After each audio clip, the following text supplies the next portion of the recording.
The notion of flawlessness in the performing arts often conjures an image of a finished product, a performance so polished and seamless that it appears to have sprung forth fully formed, without the visible brushstrokes of effort or the fingerprints of process. To consider the work of Alicia Vikander within this framework is to engage with a far more intricate and rewarding definition of perfection. The Swedish actor and former ballet dancer embodies a flawlessness that is not about a static, impeccable finish, but rather about the exquisite control, the profound discipline, and the deep, resonant emotional intelligence that she brings to every role. Her artistry is one of meticulous construction and deconstruction, where the character's inner life is not merely portrayed, but physically inhabited and expressed with the precision of a master craftsman.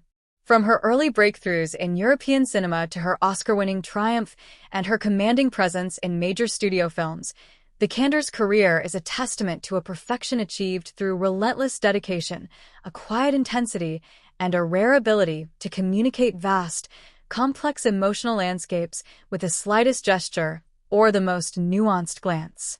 Her flawlessness is not a shield of invulnerability, but a lens of startling clarity focused on the beautiful, painful, and often messy truths of the human condition. A fundamental key to understanding Alicia Vikander's unique power as an actor lies in her background as a ballet dancer. The world of professional dance demands a level of discipline, physical control, and emotional conveyance through movement that is uniquely transferable to the art of screen acting. This training is the invisible architecture supporting all of her performances. She possesses an innate understanding of how the body tells a story, how a slouched posture can convey a world of despair, how a tensed muscle can signal suppressed rage, and how a graceful, fluid motion can express a moment of transcendent joy. This is not the broad, theatrical pantomime of a silent film star, but a subtle, deeply integrated physical language. In her devastating performance in The Light Between Oceans, her body carries the weight of grief and moral conflict with a palpable heaviness. The way she holds herself, the cautiousness of her movements after experiencing loss, speaks volumes before a single word of dialogue is uttered. Similarly, in The Danish Girl, her portrayal of Gerda Wegener is a masterclass in physical reaction.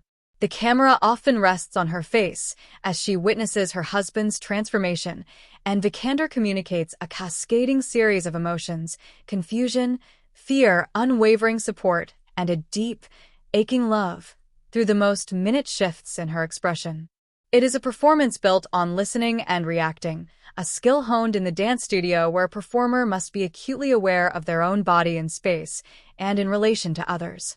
This dancer's discipline grants her performances a flawless internal consistency and a breathtaking economy of expression.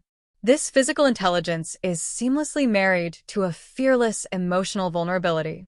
Vikander is unafraid to explore the raw, unglamorous, and often contradictory facets of her characters.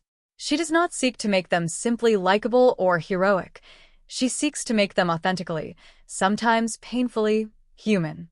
Her Academy Award-winning role in The Danish Girl is a prime example. While the film centers on Lily Elba's journey, it is Gerda's story that provides its emotional anchor.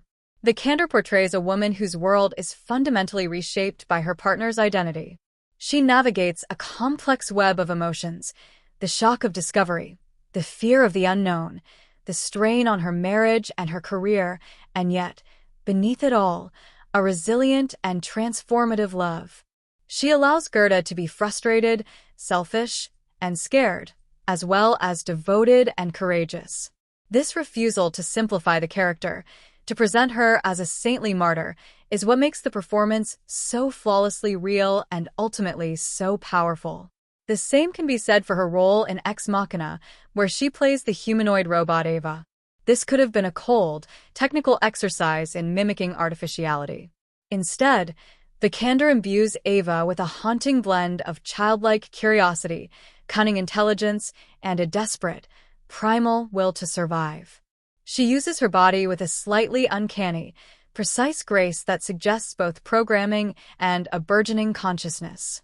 The flawlessness of this performance lies in its ambiguity, The audience is left to wonder how much of Ava's vulnerability is genuine and how much is a calculated manipulation, a tension that Vikander sustains perfectly until the film's final, chilling moments.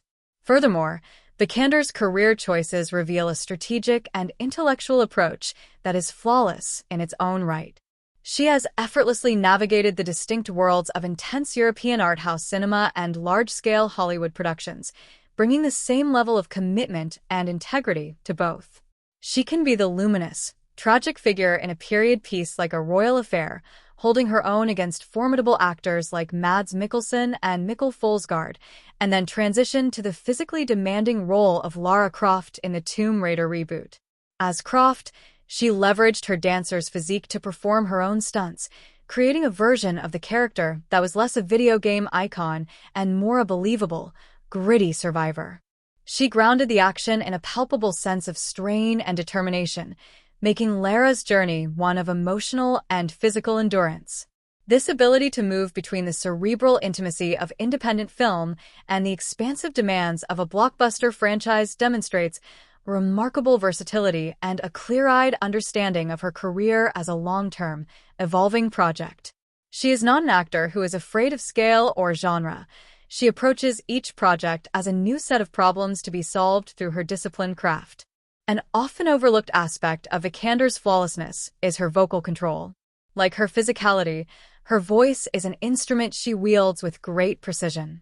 She has mastered the art of the accent, of course, moving seamlessly between Swedish, English, Danish, and German inflections as required by her roles. But more importantly, she understands how the texture and rhythm of speech can reveal character. In The Light Between Oceans, her voice is often a soft, fragile thing.